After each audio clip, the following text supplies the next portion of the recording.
નમસ્કાર. કેટલું સરસ વાતાવરણ હોય છે. તહેવારો આવે ગમે છે, તહેવારો જાય ગમતા નથી. તહેવારોનો ઉત્સાહ ને ઉમંગ કંઈક અલગ જ હોય છે. સવારનું ખાસ કરીને જે વાતાવરણ તહેવારોનું કુદરતે જે બનાવેલું છે, અગાશી હોય કે બાલ્કનીમાં હોય, વહેલી પરોઢના જે વાતાવરણ સ્પર્શ કરીએ ત્યારે અનુભવાય છે કે આ તહેવારનું આવું જ અનુભવ હોઈ શકે છે.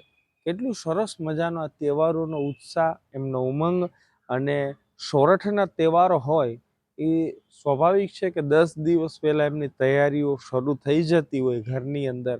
એક ઉમંગ કંઈક અલગ જ હોય છે.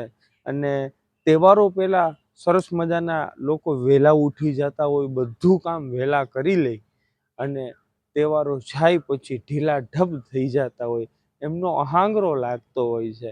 આ તહેવારોની મજા છે. ખાસ કરીને સોરઠના તહેવારો, આ નવરાત્રિમાં મોડે સુધી જાગવું, પછી સવારે વહેલું ઉઠવું, આ બધું તહેવારોની મજા છે. સાતમ આઠમ હોય તો સવારે થોડા થોડા વરસાદના છાંટા આવતા હોય, આ બધી માટીની થોડી સુગંધ આવતી હોય, આ બધી તહેવારોનો સ્પર્શ કરીને અનુભવાય વાતાવરણ. તો એવું આપણે લાગે કે હા ભાઈ, આજે સાતમ આઠમ જેવો માહોલ લાગે છે.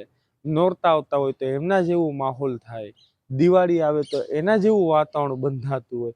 કેટલું સરસ મજાનું આ વાતાવરણ કુદરતી રીતના જે થાય છે. કંઈક તો છે આ માટીમાં, કંઈક તો છે આ ધરામાં, કે અલગ માટીનું લીપણ છે, ક્યાંક ભવ ભવનું આકર્ષણ છે. કંઈક તો છે આ માટીમાં જે દુનિયાના કોઈ ખૂણે નથી થાય. એટલે સોરઠ તરા જગ જૂની મારો ગરવો ગિરનાર કીધું છે કે અહીંયા અહીંયા છે એવું ક્યાંય જગતના ખૂણે નથી સાહેબ.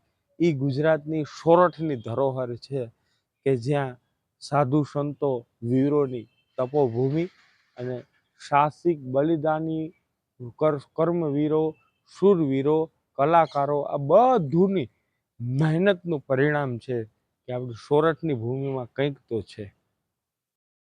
એવી જ રીતના મહેમાનો આવે એ ગમે, એમને આવકારીએ, મીઠા આવકારથી વધાવતા હોય, સંયુક્તમાં રહેતા હોય, ખૂબ મોટું કુટુંબ હોય, એ બહુ અદ્ભુત હોય છે. અને કહેવાય છે મહેમાનો જાય ને ત્યારે ઘરમાં સુનકાર થઈ જતો હોય છે.